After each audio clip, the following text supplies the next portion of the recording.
ये गौरव गाथा है भारत के उन अनगिनत नायकों की जिन्होंने अपना सब कुछ देश पर न्यौछावर कर दिया। ये स्मरण है हिंद के शूरवीरों के उन साहसिक आंदोलनों का जिनके अदम्य साहस, शौर्य और पराक्रम से अंग्रेजों को पराजित कर भारत मां को आजादी दिलाई।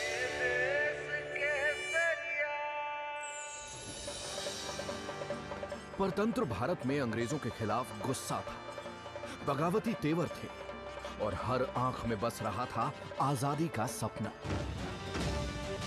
इसी सपने को सच करने की शुरुआत थी 1857 की क्रांति।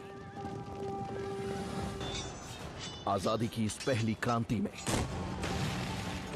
मंगल पांडे, वीर कुंवर सिंह, रानी लक्ष्मीबाई और तात्या टोपे जैसे शूरवीरों ने अपनी वीरता से अंग्रेजों को ईंट का जवाब पत्थर से दिया।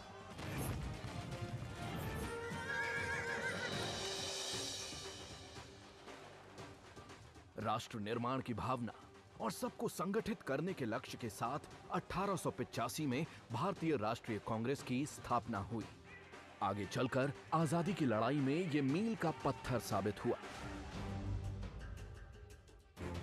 20वीं शताब्दी के शुरुआती दशक में ब्रिटिश हुकूमत ने फूट डालो और राज करो की नीति के तहत बंगाल का विभाजन कर दिया। इसने आग में घी का काम किया। त्रिमूर्ति, लाल, बाल, पाल की रणनीति ने स्वतंत्रता संघर्ष में नई जान फूंक दी। 1915 में महात्मा गांधी के भारत आगमन से स्वतंत्रता संघर्ष को नई स्फूर्ति मिली।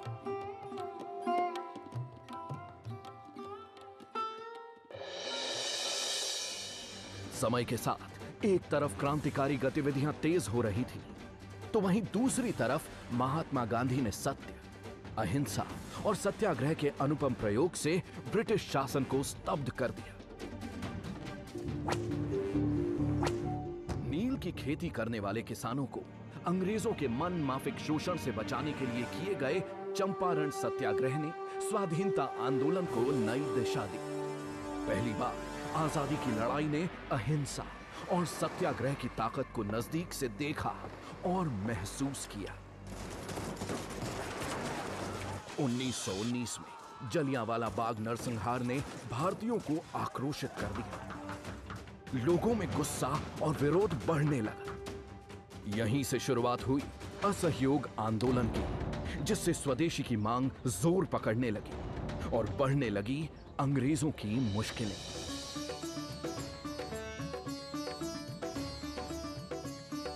आजादी की लड़ाई को सरदार वल्लभ भाई पटेल ने अपनी दूरदर्शिता से गति प्रदान की। सरदार वल्लभ भाई पटेल की संगठन क्षमता और समाज के प्रत्येक व्यक्ति तक पहुंचने की रणनीति ने स्वाधीनता आंदोलन को एक नई दिशा प्रदान की। 1929 में कांग्रेस के लाहौर अधिवेशन में पहली बार पूर्ण स्वराज की मांग की गई। इसके अगले वर्ष ही गांधी जी ने नमक पर लगे कर के विरोध में दांडी मार्च किया। उन्होंने नमक कानून तोड़ते हुए कहा कि इसके साथ मैं ब्रिटिश साम्राज्य की नींव हिला रहा हूं। धीरे धीरे ब्रिटिश हुकूमत की जड़ें हिलने लगी। हिंद के नायकों का पराक्रम जारी था। भगत सिंह, सुखदेव, राजगुरु, चंद्रशेखर आजाद, राम प्रसाद बिस्मिल और बटुकेश्वर दत्त जैसे क्रांतिकारियों ने अपने अदम्य साहस और शहादत से युवा पीढ़ी को प्रेरित किया और अंग्रेजी हुक्मरानों के खिलाफ जनता को एकजुट किया। 1942-43 का समय, एक तरफ सुभाष चंद्र बोस के नेतृत्व में आजाद हिंद फौज ब्रिटिश शासन की मुश्किलें बढ़ा रही थी। बनकर रहना है, दुख दर्द मुसीबत सहना, सुभाष का कहना है, चलो दिल्ली चल के रहना है। तो वहीं देश में शुरू हो गया था भारत छोड़ो आंदोलन।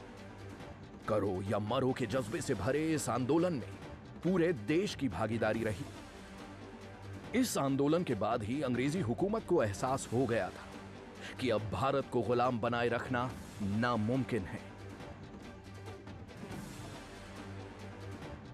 आजादी की लड़ाई में राष्ट्रवादी कवि, लेखक, इतिहासकार और स्वतंत्रता संघर्ष के महानायक विनायक दामोदर सावरकर की भूमिका अतुलनीय रही।